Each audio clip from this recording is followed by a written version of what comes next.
Assalamualaikum warahmatullahi wabarakatuh and hi everyone. My name is Farhana Adila binti Muhammad Fuad. My ID student is 2021469224. I will explain about the introduction of this report. First, inflation is perceived as bad news. It is to analyze the inflation on economic performance in South Sudan during the period 2010 until 2020.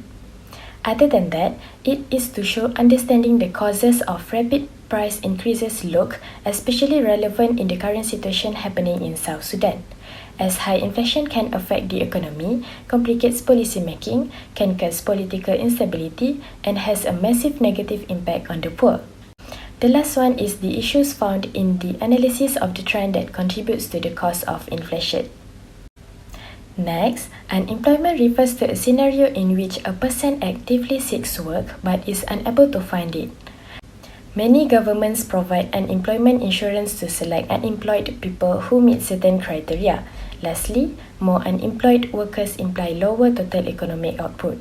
Hi, Assalamualaikum warahmatullahi wabarakatuh. My name is Nur Yasmin binti Zabur and my student ID is 2021207136. On 9 July 2011, South Sudan became the world's newest country and Africa's 55th nation. The violence which began in December 2013 has hampered the country's economic development, making humanitarian assistance impossible to carry out within the country. As a result, South Sudan is experiencing economic stagnation and instability 10 years after independence. South Sudan GDP is 3.681 billion as of 2019, making it one of the world's most oil-dependent economy. Over 60 million cattle, sheep, and goats are among the animals. South Sudan progress is hampered by insecurity, poor government, and corruption. South Sudan is largely underdeveloped. Most cities lack power and running water, and overall infrastructure is inadequate, with just 10,000 kilometers of paved highway. According to United Nations, South Sudan is the least developed country. From the data above, we can imply that South Sudan has been facing high levels of inflation for more than a year. As we can see, the inflation rate between the years 2010 and 2011 had a significant difference from only 1.17% to 46.85%. However, the following year has slightly decreased by 1.32%. In 2013, South Sudan got negative 0.06% of inflation rate, and that was the lowest rate between the years 2010 until 2020. Nevertheless, the data above shows that it didn't last long as the inflation rate increased to 1.67% in 2014 and kept increasing in the next following year by 51.1%. The inflation rate in 2016 worsened from 52.77% to 380%. Therefore, many factors have contributed to South Sudan's high level of inflation. Luckily, the rate decreased a bit to 187.85% in 2017 and got better in the following year by 104.35%. Though the inflation rate showed a little bit increase to 87.24%, it turned out to decrease until 29.68% in 2020. Next, I will talk about the issues related to the analysis found, which are the prices in South Sudan began rapidly rising in the second half of 2010 and had nearly doubled by the end of 2011. Secondly, inflation has been significant but fluctuates across all categories of goods and services. Furthermore, key political developments in South Sudan during 2010 until 2011 seem to be linked to the country's two inflationary accelerations. And the last one is the high level of inflation during 2011 was primarily due to increases in imported and domestic food products. Next, the cause of inflation.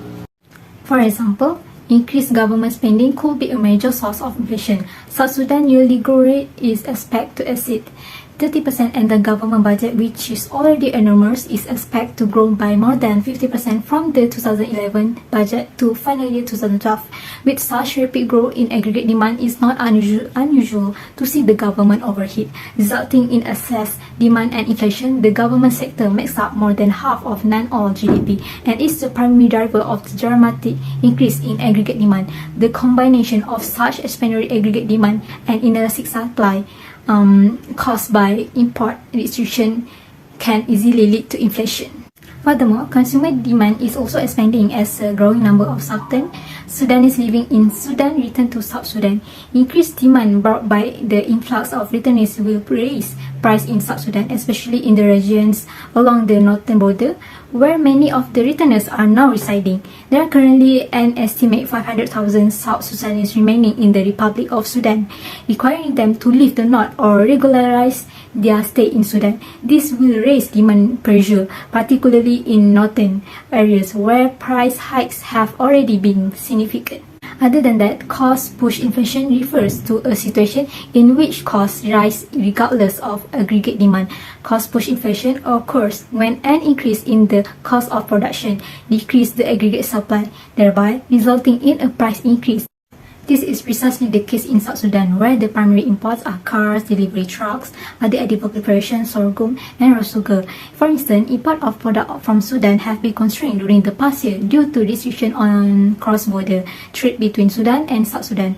Northern Sudan was a major source of food and fuel for Southern Sudan until the two countries separate. The restriction on supplies from Sudan have caused inflation in South Sudan northern state. Previously, key staples such as sorghum were imported from places north of the border. This supply have been gradually reduced during the last year. As a result, key food prices in certain border regions have more than tripled in the last year.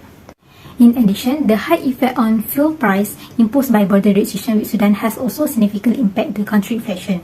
Prior to the referendum in January 2011, South Sudan import the majority of its fuel from Sudan at the South Sudan price of 3 Sudan pounds per litre, since border restrictions were implemented around the referendum and subsequently tightened during the first half of 2011. Fuel price has risen to 6 South Sudanese pound in Juba and significantly higher levels in northern South Sudan. Fuel is currently imported at a significant higher cost from East Africa. Besides that, for another example, a poor harvest occurred in 2011 reduced domestic cereal supplies and may have contributed to higher pricing as a result of increased reliance on import goods. This is partly due to bad weather circumstances, but is also a result of the interruption of agriculture finance in the border regions of the country north, mainly during area.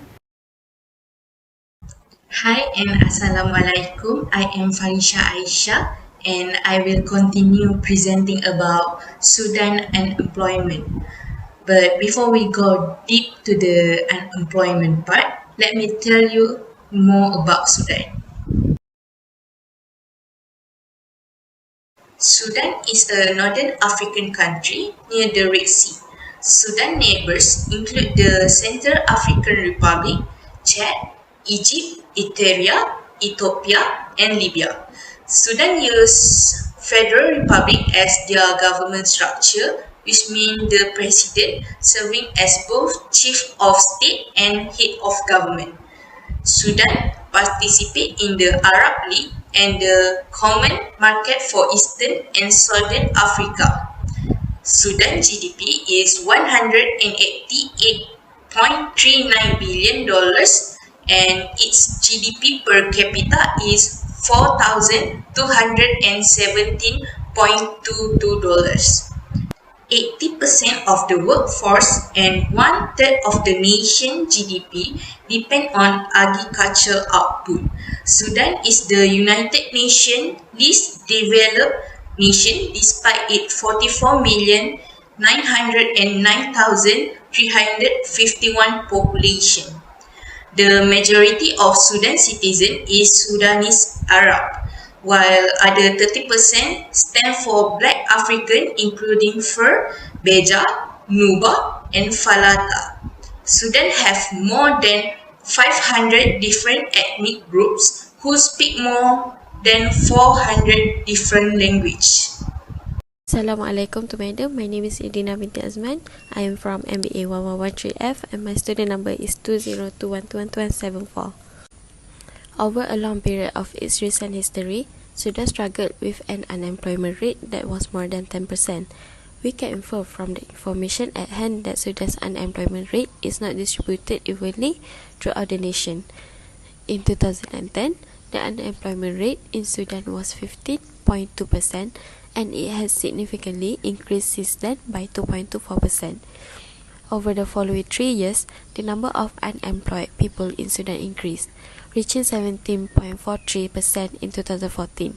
During 2016, this percentage increased and got worse, hitting 17.52%, increasing 0.03 from the level of 17.49% the year before.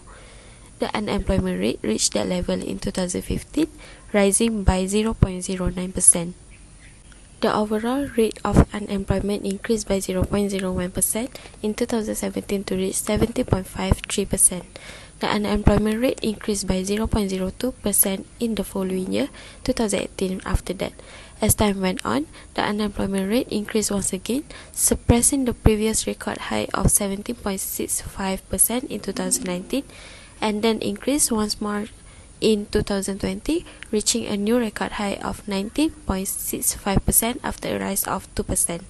According to the research conclusion, the unemployment rate in the year 2020 was 19.65%, the highest it has ever been in the 10 years between 2010 and 2020.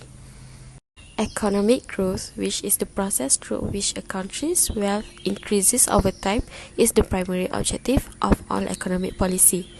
The management of unemployment and efficient national resource allocation are the two main ways to achieve sustained economic growth. A high unemployment rate has an effect on social structures of societies and demonstrates that an economy is not utilizing its resources to their maximum capacity. Like many other African nations, Sudan has a high unemployment rate, especially for fresh graduates. Youth unemployment increased from 20% in 2009 to 22% in 2014, which is much greater than the adult unemployment rate of 11%, particularly in Khartoum State, where youth unemployment increased significantly from 18% in 2009 to 42% in 2014. It is really alarming how widespread and persistent it is in urban areas.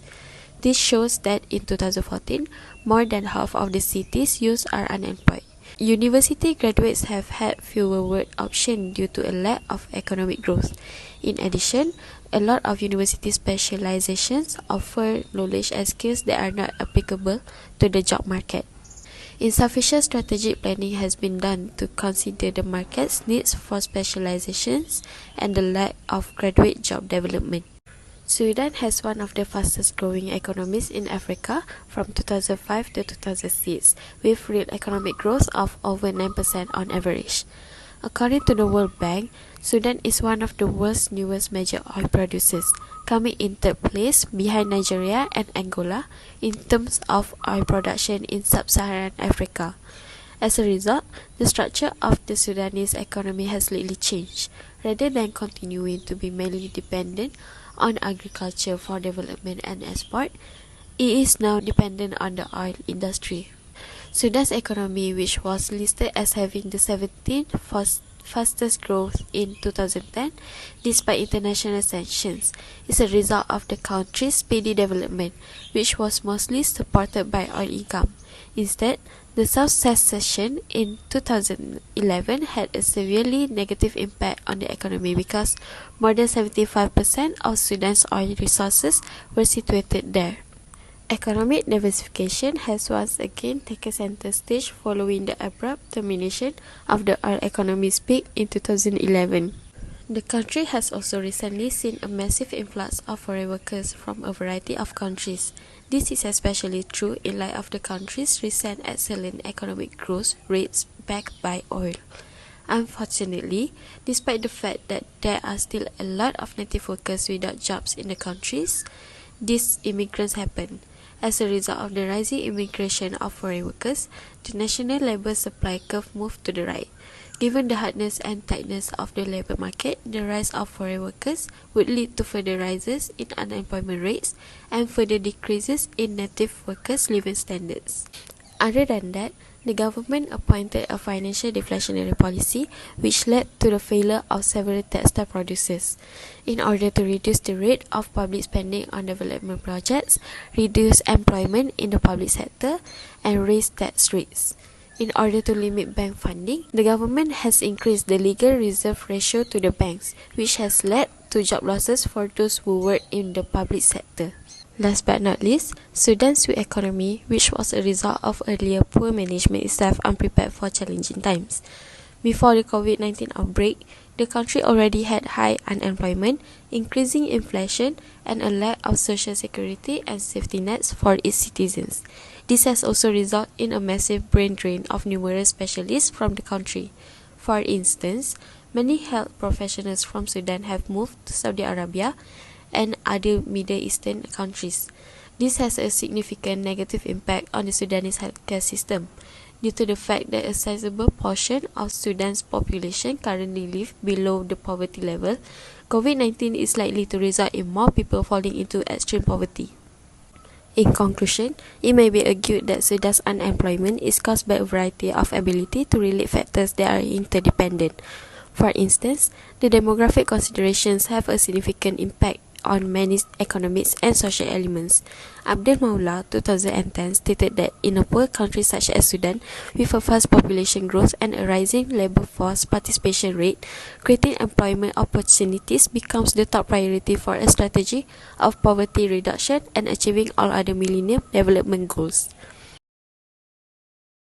Next, I will continue with the type of unemployment. Types of unemployment can be divided as three. The first one is frictional unemployment, or also known as voluntary job loss. This happens when people who have quit their jobs and recent graduates looking for their first job require some time to locate employment. Therefore, they are unemployed during that time. The second is structural unemployment, which refer to a result fundamental change to the economic and labor market, and it is caused by changes in technology, governmental regulation, and market competition. This state that although they are open position, the candidate who may fill them are either not in appropriate location or lack the need abilities. Typically, structural unemployment lasts longer than frictional unemployment. As a result, those without job may lose skill over time or become frustrated about looking for work. Lastly, the cyclical unemployment. Cyclical employment is variation in the unemployment rate over periods of both economic strength and recession. These economies up and down are reflected in the GDP, which measure the total value of good and service a country produce over a specific time of period.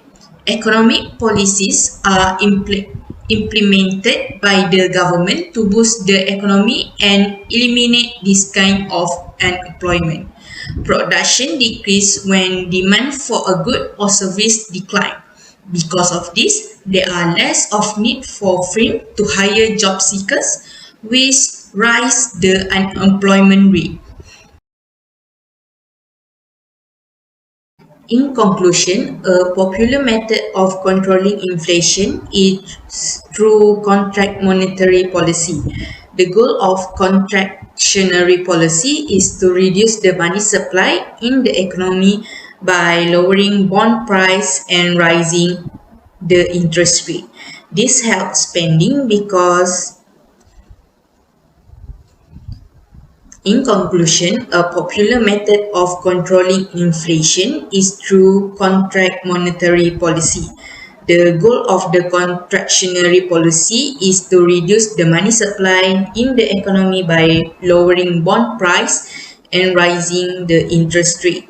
This helps reduce spending because when there is less money to go, those who have money want to save it instead of spending it.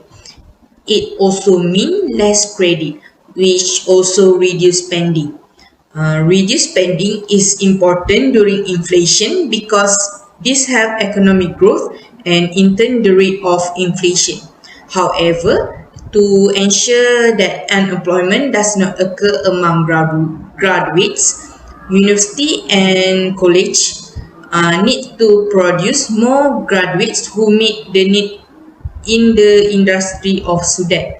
The issue faced by the industry is that the graduate who are looking for work do not have the same background or knowledge as they need. That's all from us. Thank you for spending time with us. Goodbye.